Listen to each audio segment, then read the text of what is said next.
Hey guys, स्वागत है आपका आज के इस नए वीडियो में जहाँ मैं आज एक्सप्लेन करने वाला हूँ the girlfriends who really really really really really love you के सेकंड सीजन के एपिसोड नंबर 1 को। जिन्होंने इसका पहला सीजन नहीं देखा वो जाकर पहले उसको देख लो। बिना वेस्टिंग एनी टाइम चलिए शुरू करते हैं एपिसोड नंबर 1 को। एपिसोड के स्टार्ट में हिकारी को सारी गर्लफ्रेंड से बात करते देखते हैं। सारी गर्लफ्रेंड मतलब रेंतारो की। हिकारी उन सबको कहती है कि आप सबके यहाँ पर स्वागत है। तो वहाँ पर रेंतारो नहीं था तो सारी गर्लफ्रेंड्स रेंतारो के बारे में पूछने लग जाती हैं। तो हिकारी उनको शांत कराकर उनसे बोलती है कि ऐसा माना जाता है कि ज्यादातर रिलेशनशिप 3 महीने के बाद एक मुश्किल दौर में पहुंच जाते हैं। हिकारी उन सबसे पूछती है कि ये बताओ कि हमने सीजन 1 के लास्ट एपिसोड में रेंतारो को कब डेट किया था। तो नानो कहती है कि दिसंबर 2023 को। तो ये सुनकर हिकारी आगे कहती है कि करेक्ट, अब हमारा सेकंड सीजन 2025 के जनवरी को एयर होगा, यानी अभी जो हो रहा है। इसका मतलब ये है कि 3 महीने से ज्यादा बीत चुके हैं। तो ये सुनकर वहाँ पर सारी लड़कियों को एक तरह का झटका लग जाता है। तभी हिकारी की मॉम कहती है, अरे लेकिन मैं तो 2 एपिसोड पहले ही उसकी गर्लफ्रेंड बनी हूँ। कराने तो एकदम से सैड हो जाती है। वो कहती है सब कुछ खत्म हो जाएगा अगर रेंतारो हमसे बोर हो गया होगा तो। नानो भी थोड़ा टेंशन में होती है। तभी हिकारी कहती है कि मेरे पास एक प्लान है इससे निपटने के लिए। तभी वो कसूरी को कुछ कहने को बोलती है। तभी कसूरी आगे आकर बोलती है, वो कहती है कि हिकारी ने जो ड्रग्स की मांग की थी वो अब पूरा हो चुका है। वो एक रिबॉर्न सेल्फ मेडिसिन है। तभी वो उन केमिकल्स को मिला देती है, पर वो केमिकल्स अलग होने के कारण वहाँ एक जोरदार ब्लास्ट होता है कि तभी हम रेंतारो को उनके पास भागते हुए आते देखते हैं। वो उन सबको लेकर टेंशन में होता है। वो बोलता है कि अभी तो सीजन 2 चालू हुआ है और तुम सब मुश्किल में भी आ गए। तभी वो ऊपर आकर अपने सामने देखता है जहाँ बिल्कुल धुआं धुआं सा था। तभी वहां से लड़कियों की आवाज आती है। वो बताती हैं कि हमारी सोल एक दूसरे के साथ चेंज हो गई है। अब रेंतारो भी ये सुनकर शॉक होता है। वो योर नेम का नाम लेकर पूछता है कि उसी मूवी की तरह तुम्हारी का सोल चेंज हो गई है। तभी हिकारी की बॉडी में कसूरी होती है। वो रेंतारो से कहने लग जाती है कि हमें तो अपनी पर्सनैलिटी चेंज करनी थी बट हमारी सोल ही चेंज हो गई। अब हिकारी की मॉम के अंदर कराने की सोल थी तो वो कसूरी से इस बात को लेकर लड़ने लग जाती है। शिजुका की बॉडी के अंदर नानो की सोल थी तो वो बोलती है कि लड़ने से अब कुछ नहीं होगा, हमको अपने आप को ऐसे ही एक्सेप्ट करना होगा। पर वो सब लड़ते ही रहते हैं। तभी रेंतारो उनको रोकने की कोशिश करता है कि वो सब ना लड़े। तभी वो उन सब से पूछता है कि किसकी सोल किसकी बॉडी में है। अब नानो की बॉडी के अंदर हिकारी की सोल थी तो वो थोड़ा नॉटी सोचने लग जाती है। वो सोचती है कि अगर मैं रेंतारो के साथ कुछ भी करूं तो उसको पता ही नहीं चलेगा कि कौन किसने किया है। तभी वो एकदम से नाटक करते हुए रेंतारो के पास जाकर एकदम से स्मेल करने लग जाती है उसे। बट रेंतारो उसके व्यवहार से तुरंत उसको पहचान जाता है कि वो हिकारी है। तो ये सुनकर हिकारी एकदम से डिप्रेस्ड हो जाती है।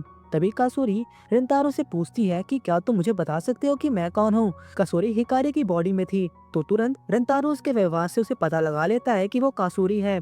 तो ये सुनकर कासूरी को टॉयलेट आ जाती है, पर वो बोलती है कि छोड़ो, मैंने तो डायपर पहने हैं। पर वो भूल गई थी कि वो हिकारी की बॉडी में है। तो हिकारी जो नानो की बॉडी में थी उसे वो लेकर टॉयलेट जाने लग जाती है।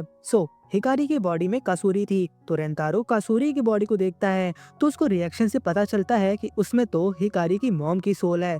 हिकारी की मॉम तो एकदम से खुश होती है कासूरी की बॉडी पाकर क्योंकि उसकी बॉडी एकदम से यंग थी। तभी रेंतारो हिकारी की मॉम की बॉडी की तरफ देखता है। अब उसके अंदर कराने की सोल थी तो वो हिकारी की मॉम को चेस्ट को देखी ही जा रही होती है, जिसे देखकर रेंतारो एकदम से शर्मा सा जाता है। बट शर्माते हुए कराने उससे बोलती है कि मैं तो बस अपने फैट को कम कर रही थी क्योंकि ये बहुत ज्यादा भारी है, और वो उनको बाउंस कर रही थी। तभी रेंतारो सोचता है कि अगर कराने यहाँ है तो कराने की बॉडी में कौन है। तभी वो देखता है कि कराने एकदम से स्माइल कर रही थी जो एकदम से रेयर था। तभी रेंतारो को पता चलता है कि उसकी बॉडी के अंदर शिजुका की सोल है। तभी शिजुका की बॉडी से शिजुका को उसको फोन देने आती है तो हमको पता चलता है कि शिजुका की बॉडी के अंदर नानो की सोल है। तभी रेंतारो उन सब से पूछता है कि चलो, हमें ये तो पता चल गया कि कौन किसकी बॉडी में है, पर इसको ठीक कैसे किया जाए। तभी शिजुका अपने फोन में सजेस्ट करती है कि टोम्स ऑफ यू के जमाने में सर को एक दूसरे के साथ लड़ाना एक सिल्वर बुलेट जैसा काम करता है। तो ये सुनकर कासूरी शिजुका के साथ सर लड़ा लेती है। बट उनको देखकर कराने और हिकारी एकदम से उनके ऊपर गुस्सा करने लग जाती हैं क्योंकि बॉडी तो उनके ही थी ना। तभी हिकारी की मॉम कहती है कि अब तो हमें सिर्फ मिराकल की जरूरत है, और मेरे दिमाग में बस एक ही ख्याल आ रहा है कि हम रेंतारो को किस करें। तभी वो बड़े प्यारे वे में रेंतारो को अपने पास बुलाने लग जाती हैं और अपनी गोद पर लेटाकर उसे एक बच्चे की तरह सहलाने लग जाती हैं। रेंतारो भी ये सब करते हुए एकदम से शर्माने लग जाता है और तभी वो रेंतारो को किस कर लेती है, जिसको लेकर वो एकदम से बेहोश ही हो जाती हैं और उनका माइंड बिल्कुल से रिलैक्स हो जाता है, जिसकी वजह से उनकी सोल बाहर आ जाती है। ये देखकर वो सारे लोग बिल्कुल से सोच में पड़ जाते हैं और वो सोचते हैं कि ये तो काम भी करता है। तभी कासुरी सोचती है कि रेंतारो को किस करने के बाद हमारा दिल हल्का हो जाएगा, जिससे सोल बाहर आ जाएगी।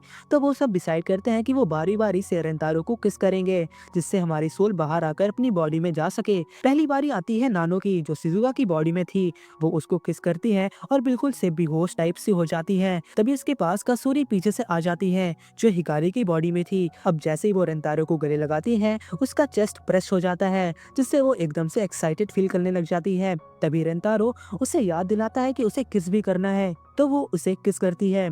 आगे ऐसे ही बारी बारी से रेंतारो सबको किस करता है। जैसे ही सारी किसेस हो जाती हैं, उस सब की सोल अपनी अपनी बॉडी के अंदर आ जाती है, जिससे वहाँ पर सब खुश हो जाते हैं। बट रेंतारो तो एकदम से एक्साइटेड हो गया था, जिससे वो वहाँ पर हाफने लग जाता है। आगे सीन शिफ्ट होता है और हम रेंतारो को स्कूल कैंटीन में देखते हैं। अब रेंतारो लोग स्कूल के छत पर लंच कर रहे होते हैं, बट कासुरी अपना लंच भूल गई थी, जिससे रेंतारो को अपना लंच उसे देना पड़ जाता है और वो खुद नीचे आ गया था अपना लंच लेने। तभी रेंतारो को वहाँ पर एक एग टोस्ट पसंद आ जाता है। जैसे ही वो उस टोस्ट को उठाने की कोशिश करता है, तभी वहाँ पर एक और हाथ आ जाता है और वो उस टोस्ट की तरफ बढ़ता है। दोनों के हाथ टकरा जाते हैं और रेंतारो सामने देखता है, उसके सामने एक लड़की खड़ी होती है और उसके साथ एक अजीब सी जिंग वाली फीलिंग होती है। वो उसकी 7th गर्लफ्रेंड होती है। आगे रेंतारो उसे देखता है, वो नोटिस करता है कि ये लड़की मिडिल स्कूल साइड की है और वो उसे पूछता है कि क्या तुम मिडिल स्कूल की तरफ से हो। तभी वो लड़की रूडली जवाब देती है और वो कहती है, हाँ, तुमको क्या कोई प्रॉब्लम है, अपना हाथ हटाओ।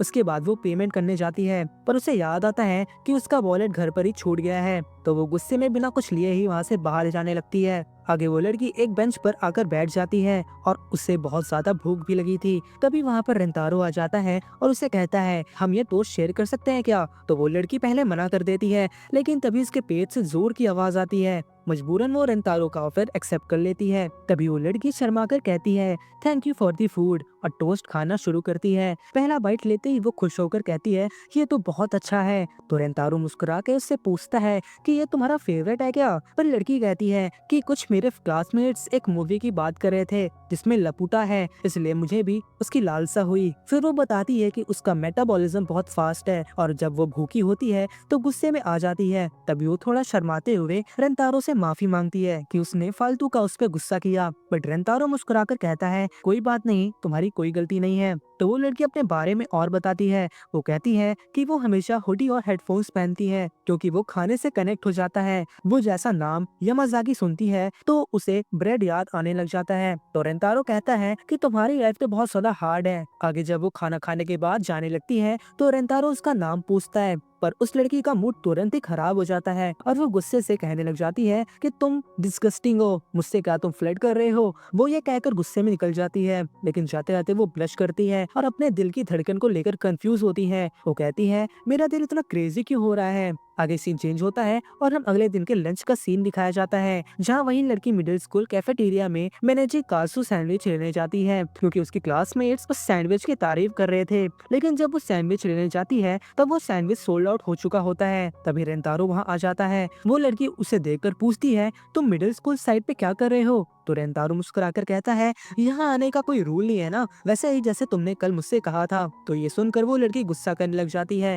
रेंतारो नोटिस करता है कि उसे वो मेंची कासू सैंडविच चाहिए था, तो वो उससे सजेस्ट करता है कि तुम कासू सैंडविच ट्राई क्यों नहीं करती, दोनों काफी सिमिलर हैं। लड़की गुस्से में कहती है, सिमिलर बिल्कुल भी नहीं। उसके बाद वो कहती है कि वो कैंपस के बाहर जाकर मेंची कासू सैंडविच खरीद लेगी। रेंतारो उसे रोकता है और कहता है, मिडिल स्कूल स्टूडेंट्स को कैंपस के बाहर जाना अलाउड नहीं है, तुम्हारी जगह मैं चला जाता हूँ। पर वो लड़की बिल्कुल से गुस्से में रेंतारो से कहती है कि मुझे तुम्हारी हेल्प नहीं चाहिए और वो उसके हाथ को हटाकर वहाँ से चली जाती है। आगे वो लड़की कैंपस के बाहर 611 के पास जाती है, लेकिन वहाँ भी Mechi kasu sandwich sold out होता है। फ्रस्ट्रेशन में वो जोर से चिल्लाती है और वो सोचती है, मैं इतनी रूड क्यों हूँ, जो लोग मेरे लिए अच्छे हैं उनसे भी मैं दूर हो जाती हूँ। वो स्कूल पर वापस आती है, जहाँ पर वो गेट पर रेंतारो को उसका इंतजार करते हुए देखती है। रेंतारो उसे जल्दी अंदर ले जाता है और स्कूल किचन में एक मेंची कासू सैंडविच देता है। वो प्यारे वे में कहता है कि ये तुम्हारे लिए है। तो वो लड़की पहला बाइट लेती है और खुशी से कहती है ये तो परफेक्ट है, ये तुमको कहाँ से मिला?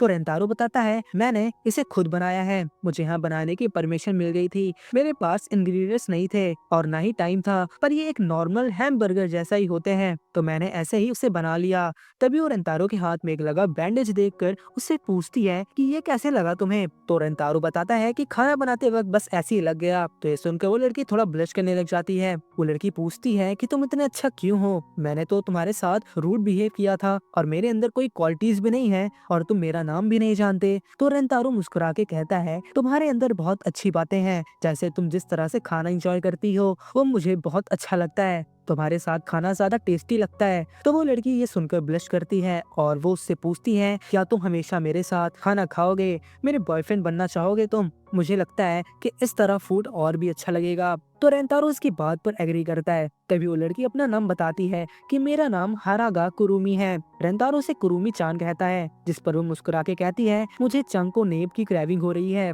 आगे रेंतारो कुरुमी को सबसे मिलवाने ले जाता है, जहाँ कराने पूछती है कि इस बार इसने कैसे गर्लफ्रेंड चुनी है। तो रेंतारो कहता है कि ये एक भुक्कड़ टाइप की लड़की है। बट कुरुमी उन सबसे सीधे तरीके से कहती है कि उसका किसी और के साथ दोस्ती करने का कोई भी इरादा नहीं है, बस वो रेंतारो के साथ रहना चाहती है। ये बात सुन के लड़कियां के मिक्स्ड रिएक्शन आते हैं। नाना बोलती है कि कुरुमी की बात कुछ हद तक सही है और बिना किसी अच्छे रीजन के एक दूसरे के साथ इन्वॉल्व होना इनसफिशिएंट है। तो ये सुनकर वो सारी गर्लफ्रेंड्स नाराज हो जाती है नानो पर, क्योंकि उन्हें लगता है कि नानो उन्हें वाकई में पसंद नहीं करती। लेकिन नानो मिसअंडरस्टैंडिंग दूर करते हुए कहती है कि वो उन सबको पसंद करती है और उनके साथ टाइम स्पेंड कर रही है क्योंकि वो उनको चाहती है। तभी वो सारे लोग नानो को गले लगाकर उससे प्यार करने लग जाते हैं, जिसे देखकर कुरुमी दूसरी लड़की के व्यवहार पर सवाल उठाती है। पर रेंतारो उन सबको सजेस्ट करता है कि सब मिलकर अगले संडे एक फूड फेस्टिवल में पार्टिसिपेट करें। तो ये सुनकर सब मान जाते हैं। बट कुरुमी कहती है कि वो टूर्नामेंट अकेली जीत सकती है और वो अलग से पार्टिसिपेट करेगी। लेकिन हिकारी की मॉम पॉइंट आउट करती है, वो बोलती है कि मिडिल स्कूल के बच्चे वहाँ पर पार्टिसिपेट नहीं कर सकते अपने पेरेंट्स के बिना। तो ये सुनकर कुरुमी कहती है कि आप मेरे पेरेंट्स क्यों नहीं बन जाते? तो ये सुनकर हिकारी की मॉम ब्लश करते हुए कहती है कि हाँ, अगर तुम मुझे मॉम कहकर पुकारो तो मैं इस बात पर सोच सकती हो। तो ये सुनकर कुरुमी बिल्कुल से गुस्सा हो जाती है और हमारा यहाँ पर एपिसोड फर्स्ट खत्म होता है। अगर आपको मेरी एक्सप्लेनेशन समझ आई है तो आप मुझे सब्सक्राइब करके जा सकते हो, क्योंकि मैं ऐसे ही वीडियोस लाता रहता हूँ। सो मिलते हैं अगले एपिसोड्स में, तब तक के लिए बाय।